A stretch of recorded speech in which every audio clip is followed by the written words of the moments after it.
Kulmagan ko'p bo'ldi yuzlar, orqamdan aytildi qanchalar so'zlar. Yiqilar deb kuti doim g'animlar, meni sabalanga tashlab qadamlar. Eski do'stga yo'q qiziqmas endi, mening quloqlarim ibatdan tindi. Kimlardir vaqtini qildi isroflar, mening ro'yxatimda faqat maqsadlar.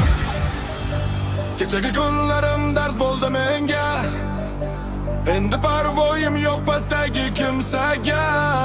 Faqat olga, faqat o'qi yo'nalish, bugundan boshlandi yangi yuksalish.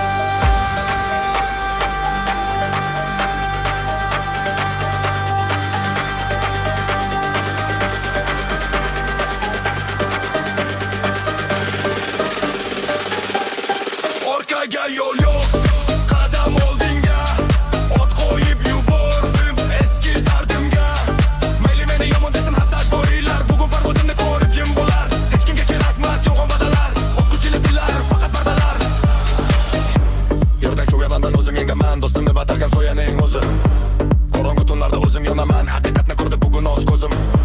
Orzu qilish emas qaradak, tezda oldimda endi edi o'zimning baxtim. Birisi yo'lga berilmasdan o'ylab jim, bugun men o'zimga o'zim hokim.